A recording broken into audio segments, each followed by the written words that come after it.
guest. As you notice, I may not be on the stream right now because there are some technical difficulties and I didn't feel like solving them. So that's my bad. But we do have two awesome guests today. I guess I'll let them introduce themselves, but they are the game devs of the game we will be playing right now. I don't know who wants to introduce themselves first. I'll go first. Go ahead. I'm Liam McDonald-Carey, currently based in Ireland. I was the lead programmer on this game, Ophidia, which I'll explain later. Yeah, we had a core team of 6 people originally. I was the lead programmer, and then Rachel was one of the artists. Hi, I'm Rachel Burton. I'm based out of Massachusetts. I was one of the artists, and I was also the producer for Ophidia.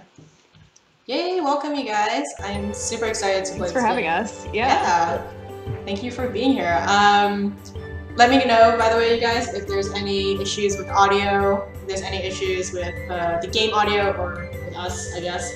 And yeah, we're going to be playing the game. We're going to be talking a little bit about the game development process. And if you guys have any questions, just throw them in chat. I'll be monitoring it. Or now I'm monitoring it. Yeah. Yeah, so we're going to start playing now. Throwing that Steam link in there. It just released today, by the way. Totally forgot to announce that. Congratulations! Thank you. How do you guys feel? So excited. I would never imagined that this game would end up on Steam, and here it is. Yeah? Oh my gosh, okay. Cool. I have so many questions, but I guess first, how did you really start this game, or like the game process for this? Okay, so for that, I guess we need to rewind back to like 2015. There's this company, MassDigi, based out of Worcester, Massachusetts. And every year they run this program during the summer called SIP, the Summer Innovation Program.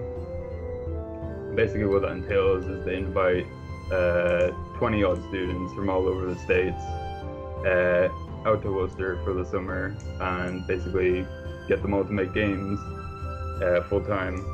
In 2015 was the first year that they actually invited 2 of us from Ireland, from Letterkenny Institute of Technology, because they're trying to make like a twin town partnership type thing. And yeah, so what happened was we all flew out into Worcester and we got split up into 4 teams.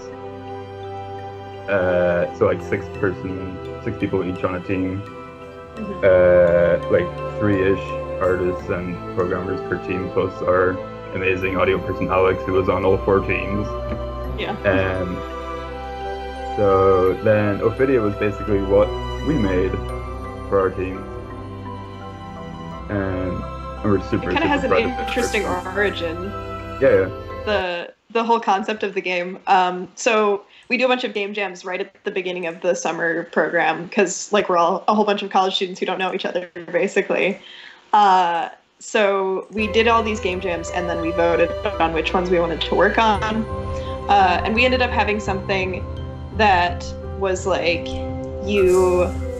you're like this colored ball of light and you absorb other colored balls of light and then that changes your color and size. And our lead artist, Glinda, she's just amazing. As you can see most of like all of her hard work in conceptualizing this right on the screen. So she was like, this sounds boring. We're gonna do it like the Ouroboros myth. And then we just kind of grew it from there. Yeah, that's awesome. And also welcome to everyone in chat. Propixo, Atomic, Frank. Hello. I don't know if Rachel and Liam can see my screen right now. I just shared it. Mm-hmm. Yeah, just got it. You guys, I don't know if you saw me struggling at first to circle the first monster. I was like, I can't reach my tail.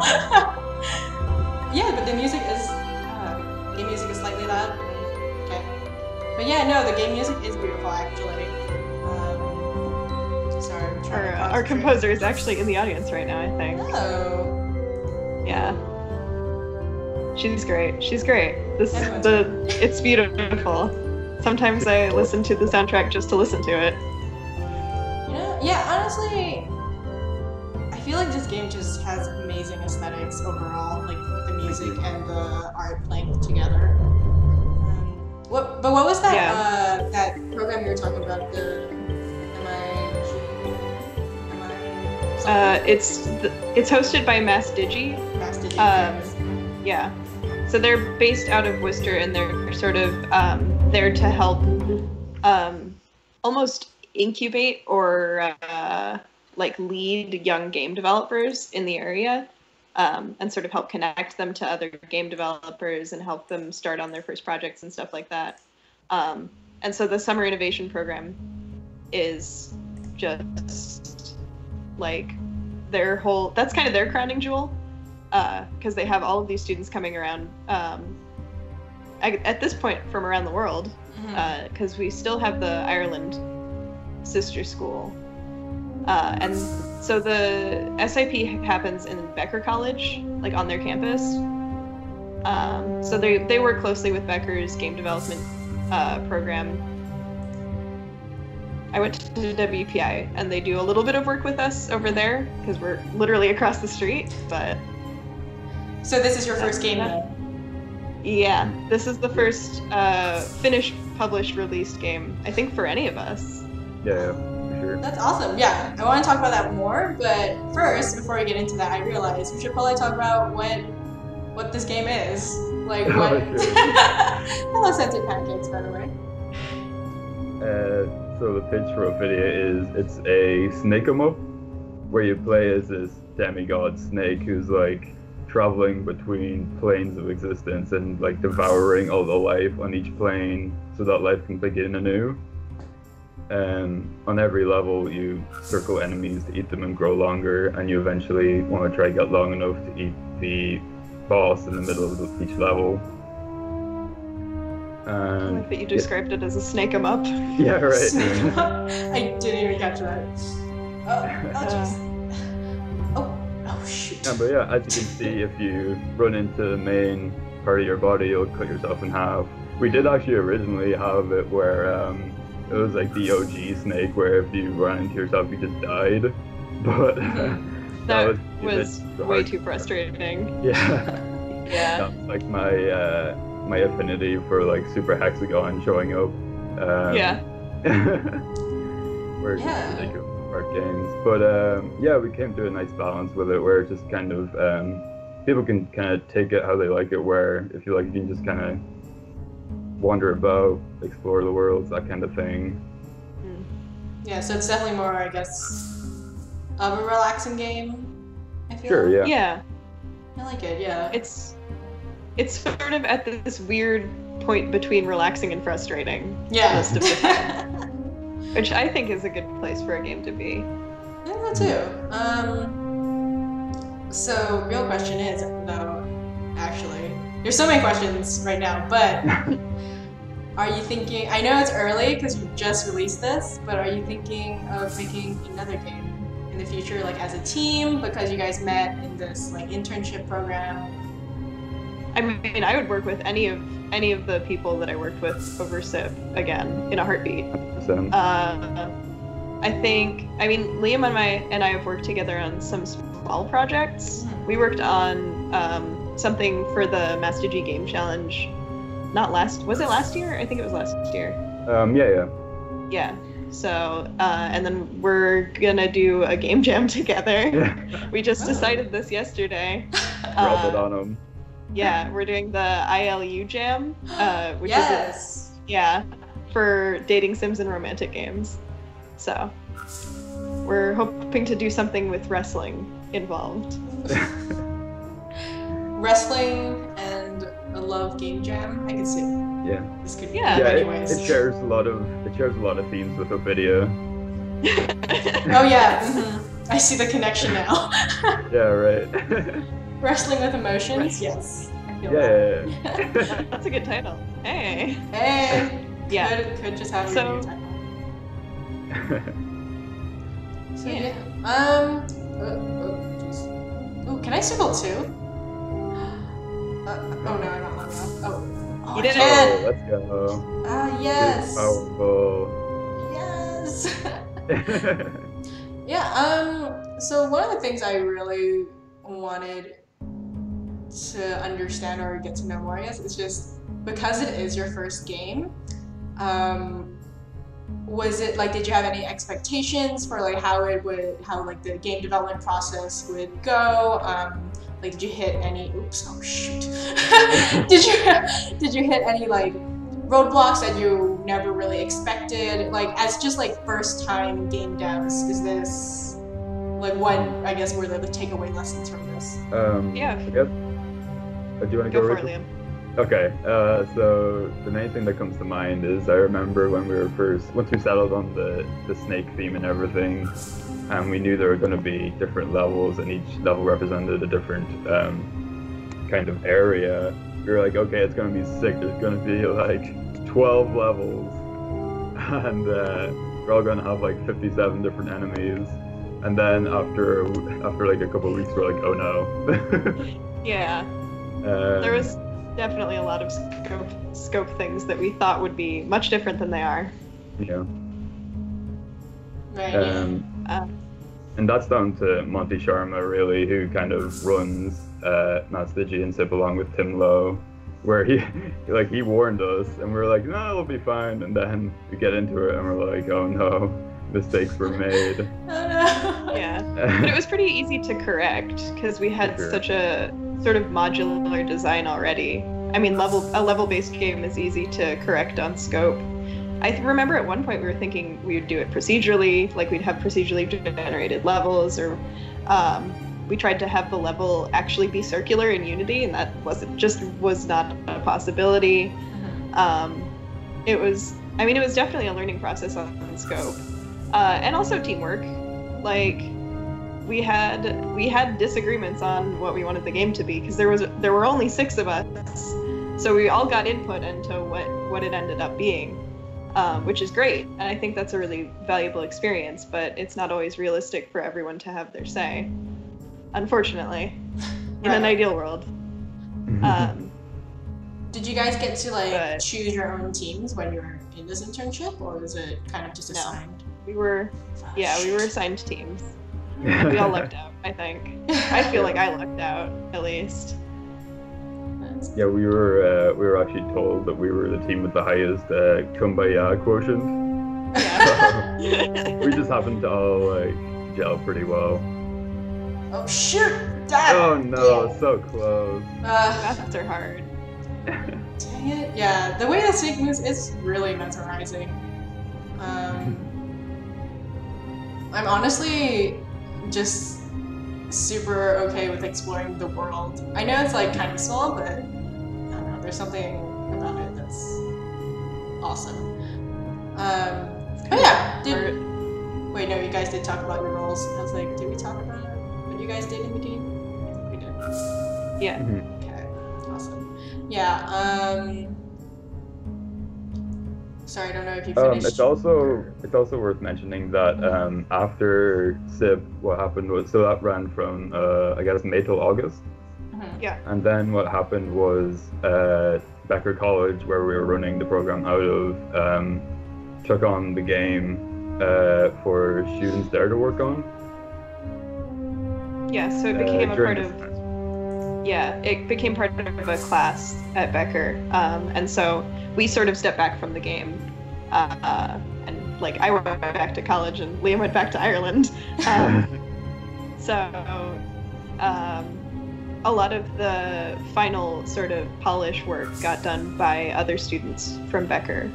I'm so grateful that this game made it to where it is because of their hard work. Shout out to them. Shout out to them.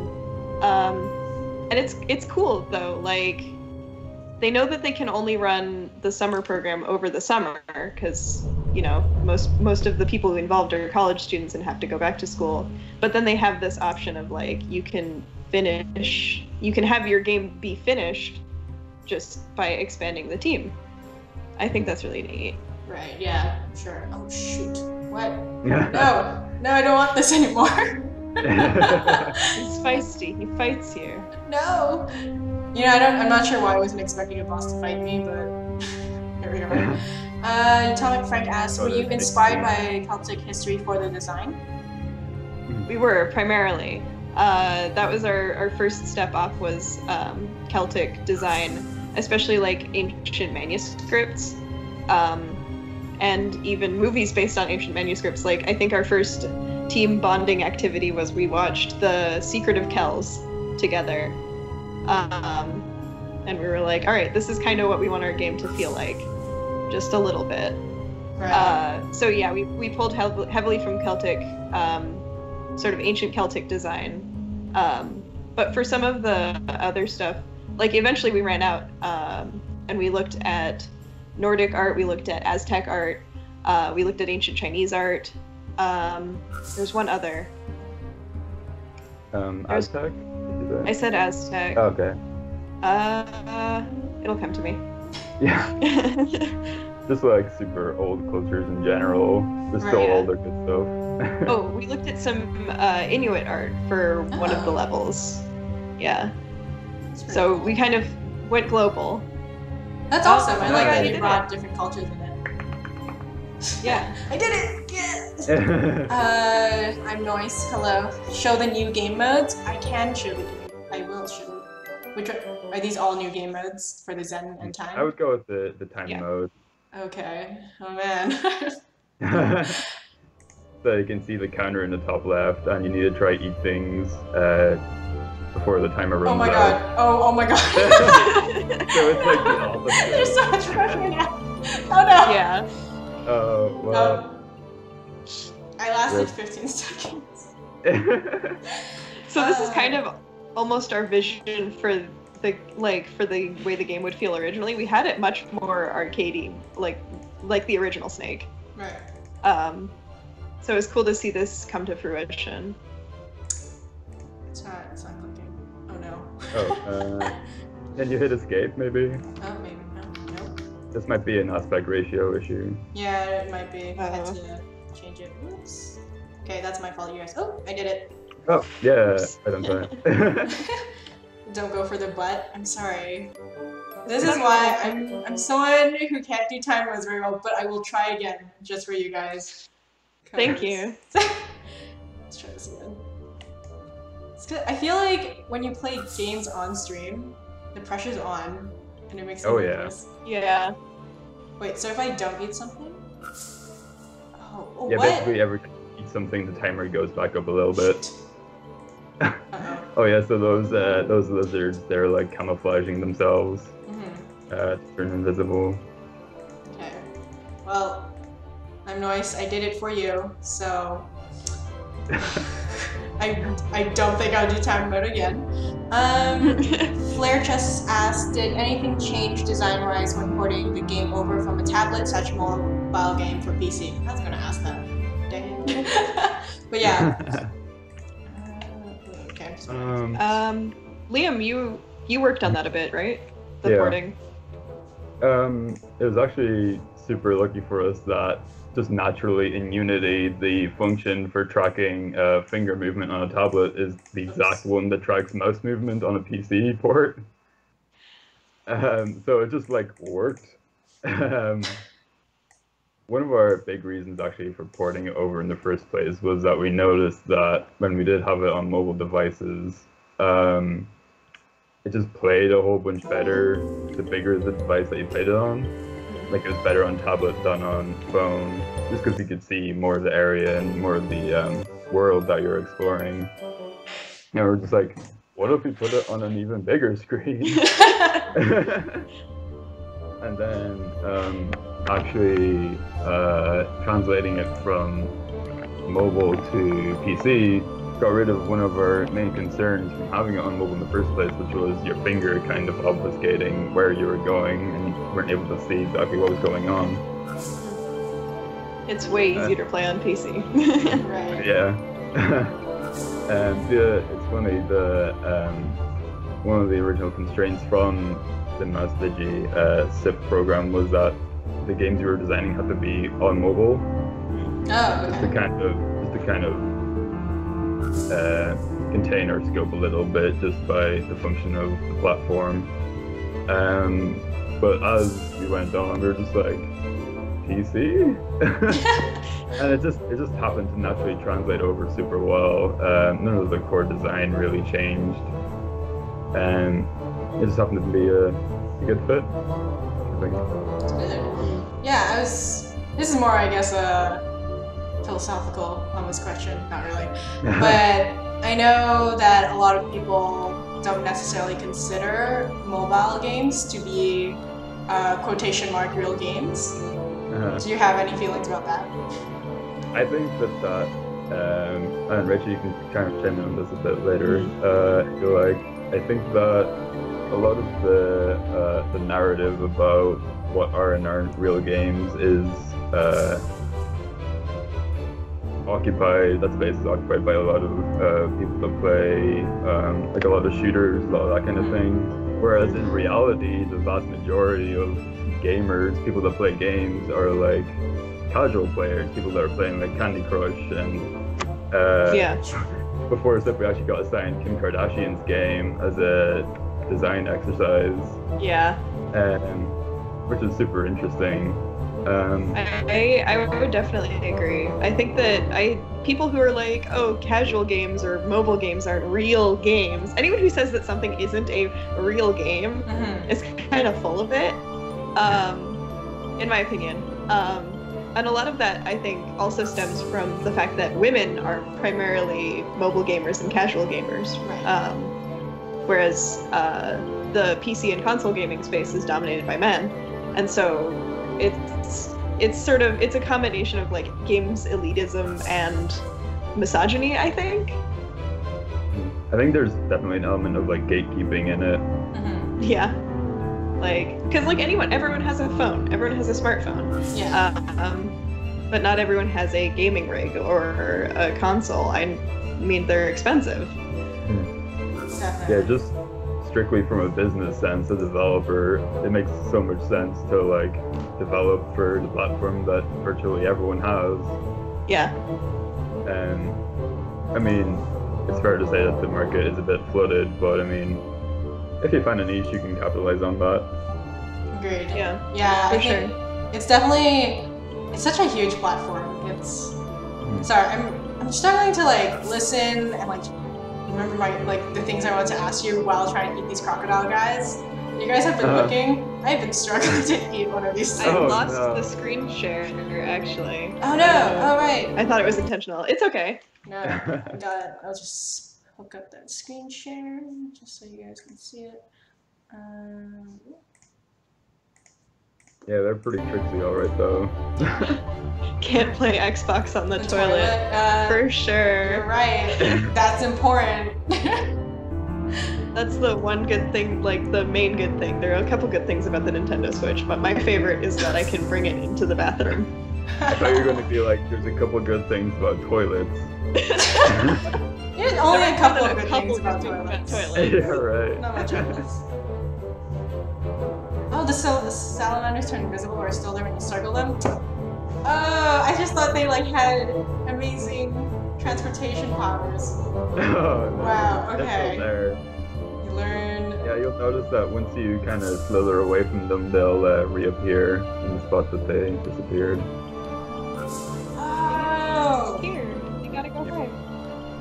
No wonder. Yeah, I was like, how did these guys transport like this is so fast? I can't do this. There's definitely we wanted to include like an element of discovery in the game where as you're playing, like, oh, this is how this works and this is how I did it.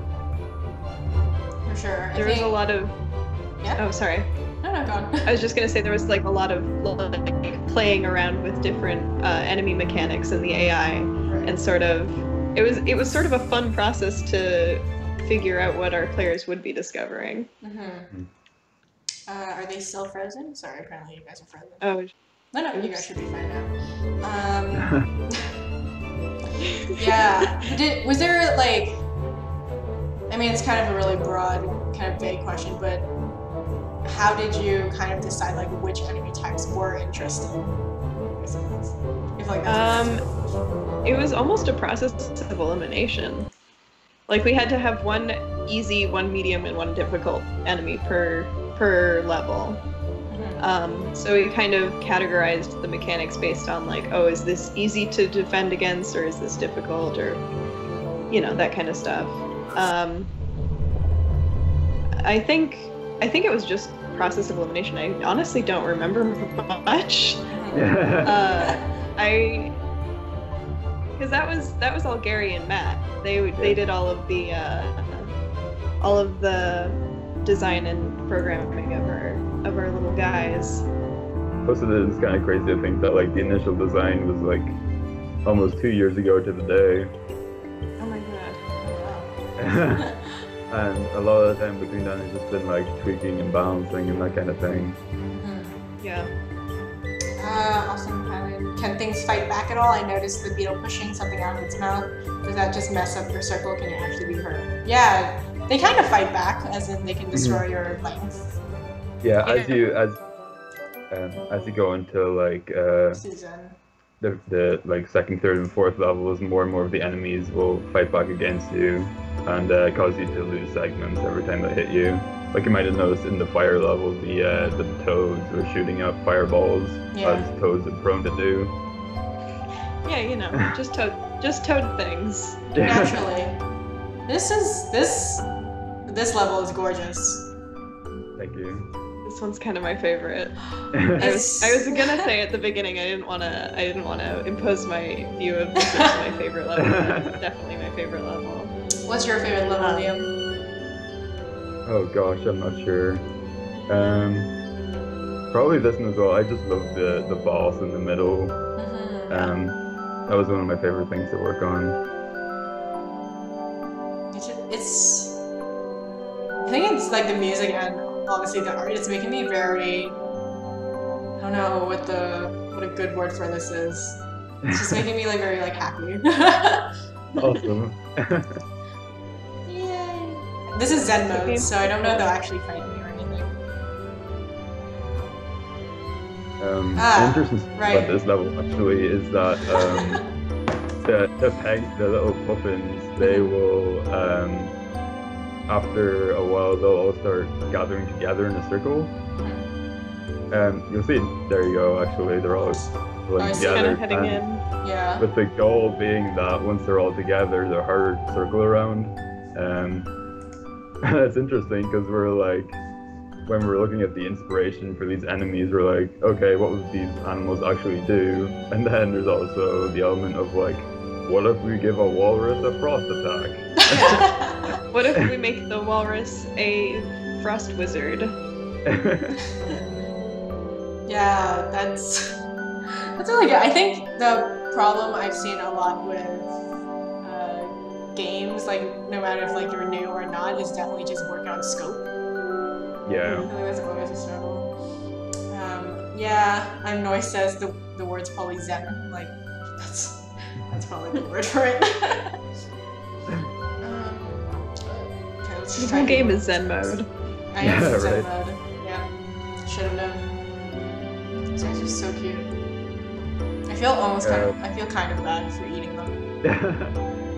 Yeah, no, I would, just from what we were talking about a second ago, I'd definitely rather do a small amount of things pretty well than a lot of things mediocre. Yeah. Do you guys have a dream game? Oh man. Like to make? Yeah, a dream game that you make. Oh my god, that's a big question. I know. I've never. You can think about it. We don't have to answer now.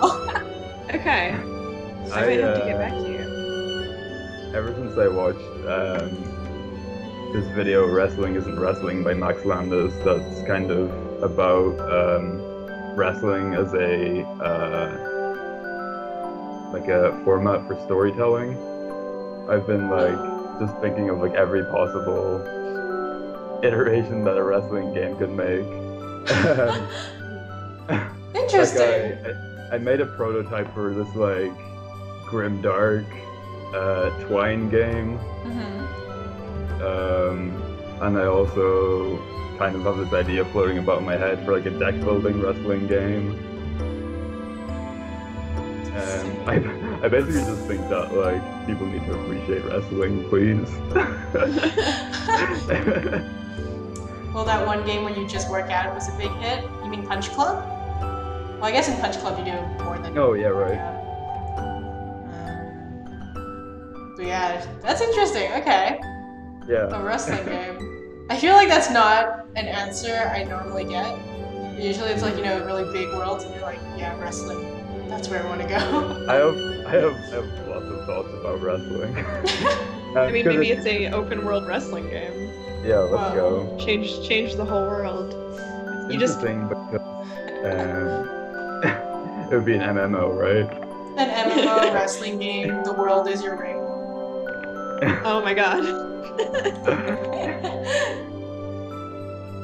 So sick. Oh no, I'm too short. I haven't been eating things. I've been too busy just admiring the world, honestly. Open world, wrestle strangers in the street. Yeah, that's definitely what the game's gonna be. Just, this entire stream will just be us giving Liam ideas now for the wrestling game. Yeah. I missed so much opportunities by just thinking like, what if had a full boyfriend put wrestling? Had a Full Boyfriend was an interesting game. I will say that. That great. It was really so funny. Yeah. About the internship. Okay, back to serious things. Not really, but is there anything? I mean, I don't really know how the internship goes, but like, was there anything that you really like learned, or something that resonated with you guys during the internship? Oops. Shoot. I feel like I learned a lot about mostly just working with other people. Not that I had never done it before, but like in a capacity that is more interesting than I have to do this group project for school. Because we were all doing this because we really wanted to. Right. Like, we were all passionate about it, and that I think made it a really valuable experience. And actually, it was sort of my first really good team-based experience. Like, it's the first one where I'm like, I would work with these people again for sure. And then right after it, I had another really good team-based experience for one of the projects that I have to do for school, which was unexpected, but like, I don't know, it started making me think about, hey, I really, really like working with other people and having like a collaborative vision. Right. Because it's kind of, you can get up in your own head a lot about like, oh, this is my vision, this is like my thing. But I think that the power of many minds working together to sort of solve a problem and create something cool is, I think it's better than just like going it alone. Sorry, I was long-winded. I learned about teamwork and friendship. Friendship is magic. Friendship is magic. How about you, Liam? Anything?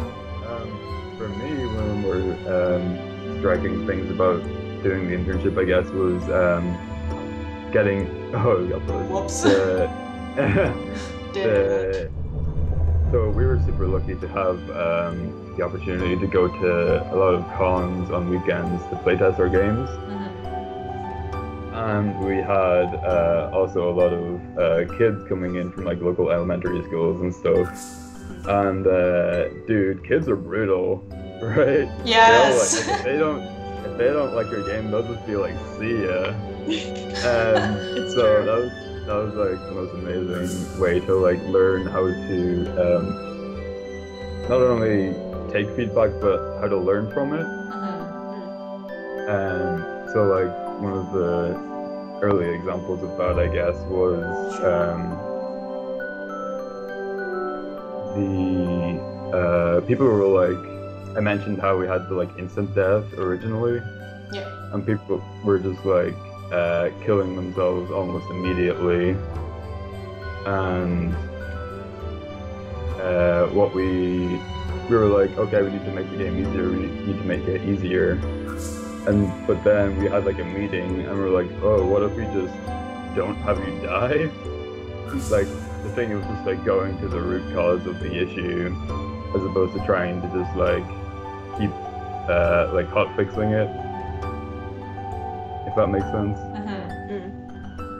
Sorry, I'm trying to get my tail back. This is a weird Yeah, bug. Oh, it's a bug. Yeah. Oh, okay. I was like, oh, what a new game mechanic I've discovered. Yeah, right. Stationary tail. Yeah. Okay, cool. Let's go. Sorry about that. No worries. It happens to all games. There's always a bug. Let's go sample. Yeah. Oh gosh.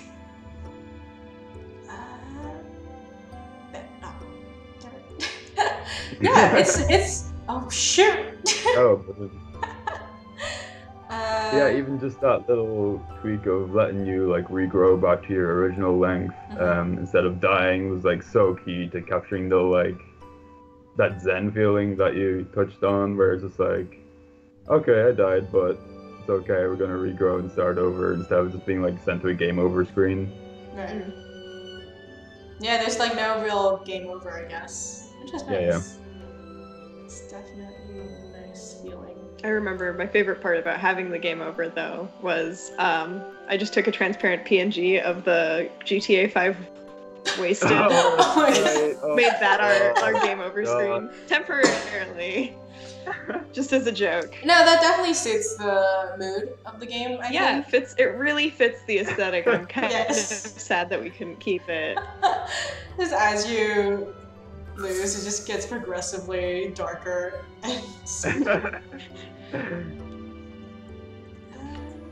Yeah. So oh god, sorry.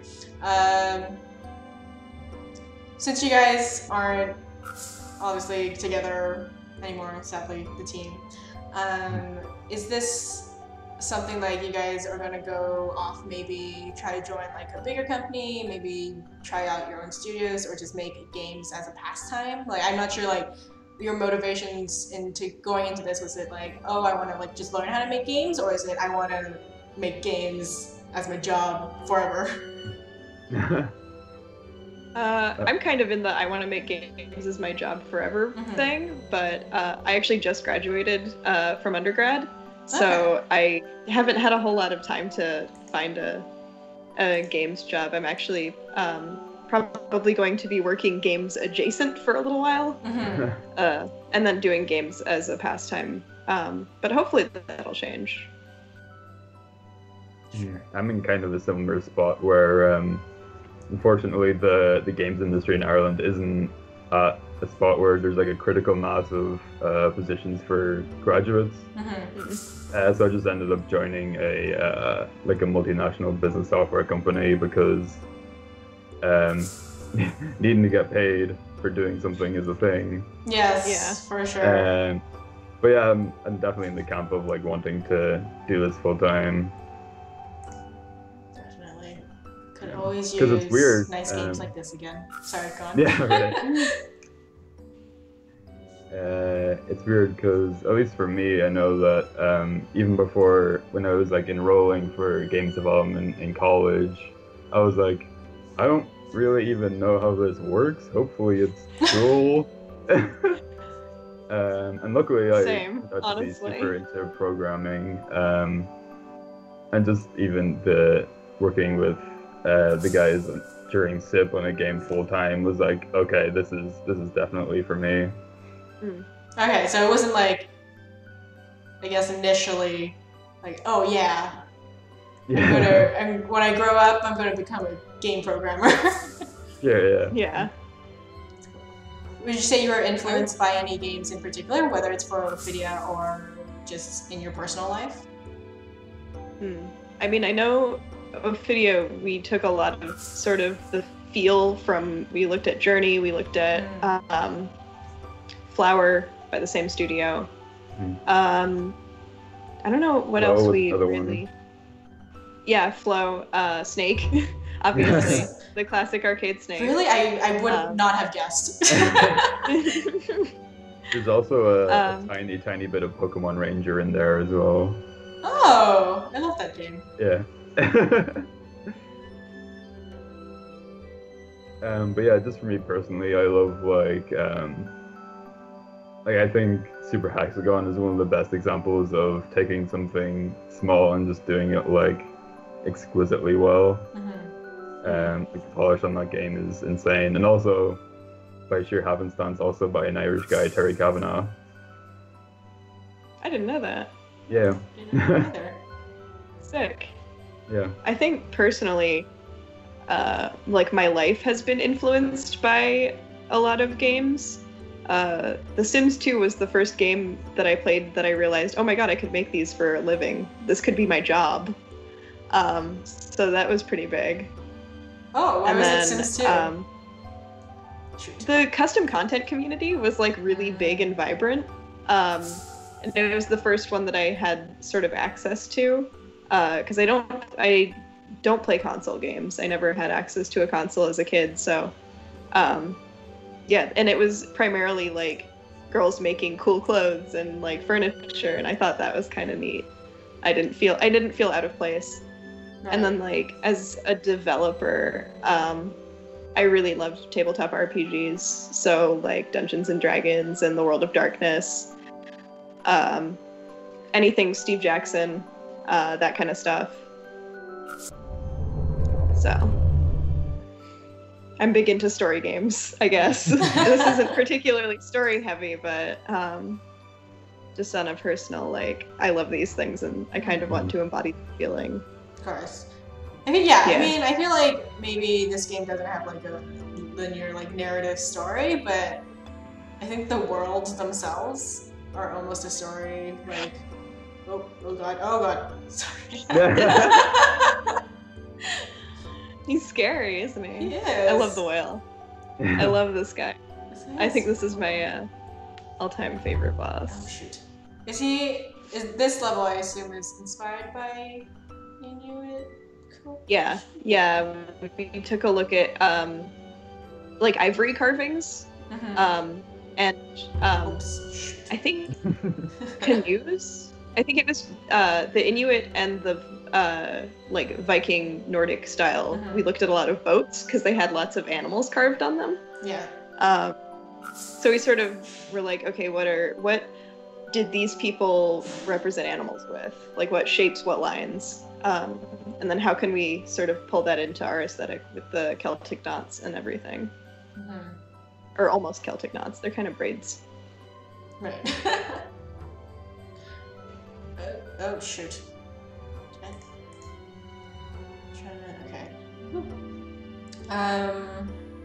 Sorry. You know, playing games and thinking of questions at the same time. Not as easy as people Yeah, would that's think not- it is. Yeah, Don't worry. I'm actually, kind of. one of my I'm favorite- enjoying just watching. It's Yeah, good. right.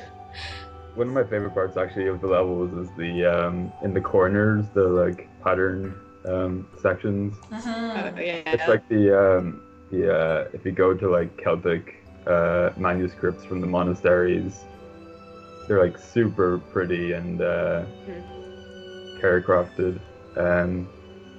I think it's a super nice touch. It doesn't like there's nothing really happening here, but it's a nice way to fill the space. Super It is into really it. nice.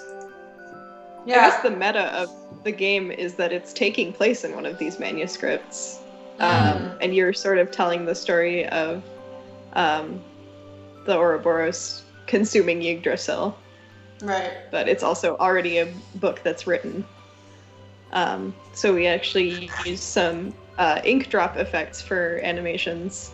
Not all of them, but like a couple of them. That's pretty cool. Yeah, I really like. I think like a big gap so far that I've seen, and obviously there might be other games that I haven't seen since there are a ton, but ones that just pull inspiration from places that don't necessarily get as much coverage, I guess is the word for it. Despite being like gorgeous, like the Inuit art, obviously. Like I know our game at Kitfox, Moonhunter's had definitely like a little Middle Eastern vibe to it. I'm not trying to plug our game in here, but yeah. So I really appreciate that you guys did that. It's amazing. Thank you. Yeah, I'm gonna try to eat this. It was almost out of necessity. Like, if we're gonna be making something with this much art, we need. I don't know. I don't understand why any artist would like limit themselves just because they feel like Shoot. this is what everyone does. Oh, dang. Ugh, Well, he's so mean. he's so aggressive. Stop! Super aggressive. I just want to give Very you a snake hug, and I swear nothing bad will happen. Maybe, sort of. I'm too short now. snake hug. A snake hug. Ooh, real question though. Do you guys have a favorite snake? Do you know snake types? I don't really. Oh, This is a random question. I don't know a whole lot about snakes. I love them. I would love to have a snake as a pet. I'm not sure I could deal with the whole feeding them live mice thing. Mm-hmm. Or like keeping mice frozen in my freezer. Yeah. I have a limit. Yeah. I mean, ball pythons are pretty cute. One of my friends has a king snake, and Oh. that's a cute snake. Yo, sick. It's really small. Oh shoot. I think yeah. snakes are misunderstood. They are. Right. Just a small, sad, misunderstood species. Well, I mean, I think everyone's just biased because of that one Planet Earth scene, right? Yeah, that's Which true. one? The one where like there's like 50 million snakes running after the lizard. Oh yeah, yeah, that one's kind of sad. I also love lizards. My pet lizard is actually like right across from me right now because I'm at my parents' house. Oh my goodness. Oops, I forgot Moobot was still on. But okay, whatever. Alright. Yeah, I think I'm trying. Like, was there? Did you just decide to make it like because if no one knows, by the way, but if you don't know, you just play with your mouse. Like, there's no other controls. I guess that might have just been because it's such a simple game, like in terms of gameplay, and that it was originally on mobile. Shoot. Yeah. But yeah, I'm just like interested. Oh, shoot. Yeah, controller support. You guys added that, right? Yeah. Yes. And I assume it's just, oh no.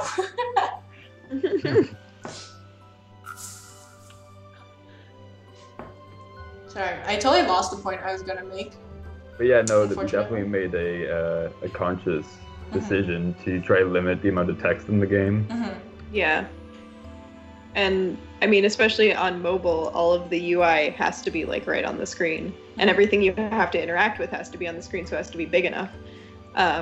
That was definitely like, okay, we want this to really showcase the art, and sort of just have a feeling. So it was I guess a one-touch game. Is that how you click and drag, or you tap and drag. You don't click and drag. You just click.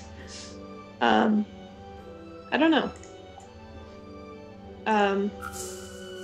It's definitely a holdover from like when it was a mobile game, though, for sure.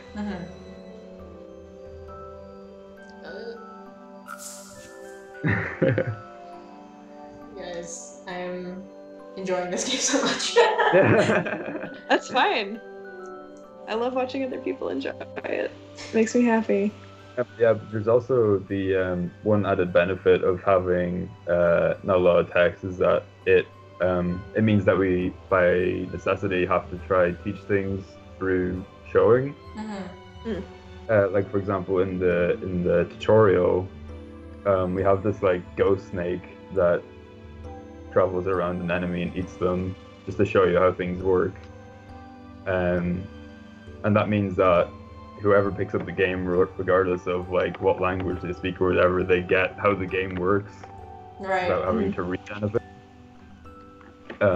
There's some text in the tutorial to explain, like, along with images to explain what happens when you run into yourself and that kind of thing. But everything is pretty self-evident from there, and just by having the that ghost snake that I mentioned showing you what's going on. So that was super good. Like, a lot of our players are actually in China, which we didn't expect any of that, and we were kind of blown away. But it just goes to show you the benefit that you can get from making your game accessible to different regions. Yeah, definitely. You guys had like, I think when I was looking at your itch.io page, it was like 130k downloads. Yeah. We actually have in total, including the mobile, we have over 170,000. Wow, Yeah. that's really good, It's a big especially for number. a first game. I remember the day that we launched, I messaged Rachel like, "Yo, we have like 100 players. That's more than like all of our nuclear families added together." Yep. People are playing this, and it's not people we know. Yeah. I remember another conversation that you and I had when the player count went over 2,000. I was like, my hometown was only 2,000 people. There's more people playing this game than there were in the town I grew up in. Oh my goodness. Which So was kind of a wild thought. I'm really happy with how it's been received. Mhm. Like that it got received at all, really. Yeah, I mean, I'm not surprised, obviously, because like we noticed it because of the art style. I'm working on a PAX trailer. Oh, are you gonna be showing this off at PAX? Yeah, that's the plan. I think I'm not involved because flights are expensive, but Yeah. yeah, I believe we'll be there. Yeah. But yeah, it's interesting because everyone always says to like, not even just for games, but like content in general, to like make things for yourself and the fans will come. But when the fans do come, it's like, oh, thank God. Yeah, there's a lot of nerves for sure. Yeah.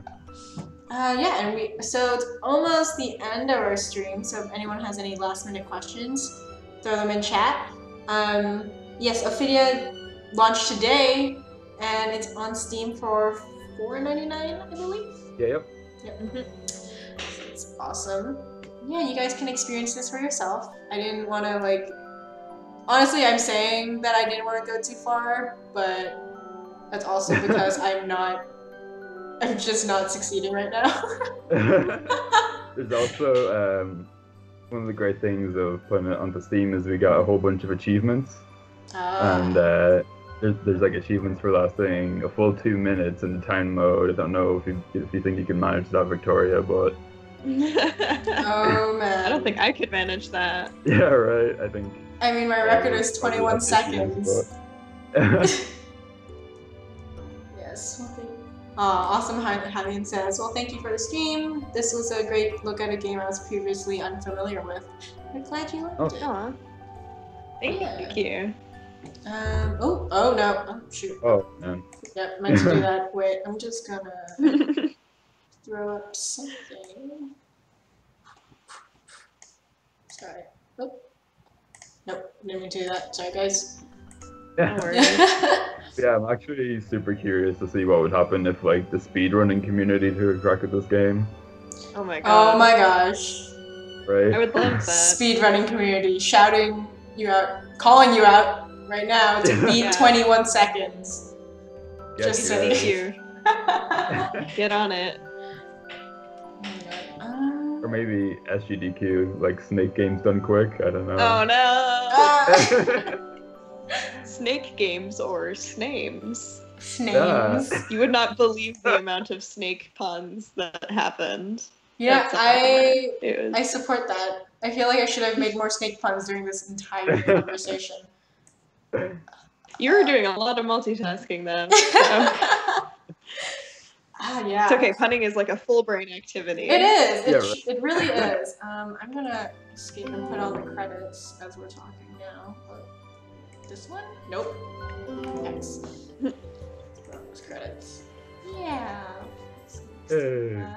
Oh wait. There it is. Let me put this. It's a little bit bare.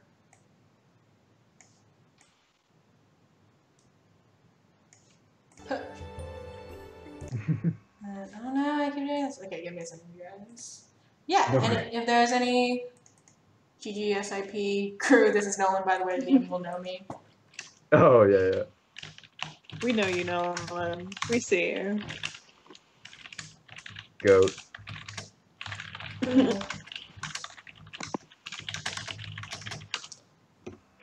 Yeah, okay, so thanks for tuning in, you guys. If you guys haven't left, we are giving away just a few Steam keys. Yeah. Yeah. It's gonna just be kind of like a free for all, honestly. We're probably gonna throw them in chat if Liam wants to send them over to me, I guess, and then I'll just put them in chat for you guys. Yeah, and then you guys can try it for yourselves. It's awesome. Tell us what you think. Yeah, leave a review. We have the game's Twitter, which is @Ophidia Game, and then we have a Facebook page. You can leave Steam reviews. You could, email us. Yes. I mean, I would prefer like a social media thing instead of an email, but never rule their lives. They'll do whatever they want, but no. Next time, yeah. Awesome. Okay, we're just gonna throw some into the chat. Most amazing game ever. Love Mouse Head would play again. Yes. Nobody. Alex. Oh wow, got a bunch. Yeah. Alright. You guys are in chat. Let's get ready to copy and paste some Steam keys. Woo! Oh no! That did not format the way I wanted it to. We're doing this one at a time now. I'm professional. Whoops. It's okay. You gotta work for your Steam keys. Yeah. You gotta figure this out yourself. Use your detective skills. That's a second game you guys made. A detective game. Yeah. Ophidia launched today, $4.99 on Steam. And yeah, follow them at Ophidia Games, Facebook at Ophidia Games. Don't email them unless you really want to. It's fine, I guess. I'll be watching these keys. Y'all better play for 3 weeks. Yeah, okay. There's some more, and then yeah. So thank you again, you two, for hopping onto our stream. Thank you so much for having us. It was super fun. Yeah, it was awesome having you guys, and the game is awesome. We also have our Ophidia Canvas palette, I suppose, which will be coming back up as soon as the stream ends. Feel free to paint your own pixels through chat. Yeah, and thank you all for tuning in. We are Kitfox Games, twitter.com/KitfoxGames, Facebook @KitfoxGames, everything Kitfox Games, basically. Yeah, we also have this game coming out in August, which is darker than this game. But hopefully still as fun. And yeah, so thank you. Do you guys want to throw out your personal accounts out? I don't know if you guys want to. If not, it's totally fine. Yeah, for sure. Yeah. Liam, go first. I am at Liam ODC. I'm typing mine because the spelling's weird. I'm at BlueJean95, which is almost my Twitch handle, but with my birth year at the end. I'm BlueJean95 on Twitter. I don't really use any other social media, so follow me there, chat with me, say hi. Liam's very funny on Twitter. Follow me for all my hot wrestling takes. Oh, the sweet hot wrestling takes, of course. Love it. All right. So thank you guys again. Keep on the lookout for these guys when they make their next game, I suppose, whether that's individually, together, or whatever. And follow Liam for a hot wrestling takes. All right. Bye, guys. Bye. Thank you. Say bye, sweet. Bye.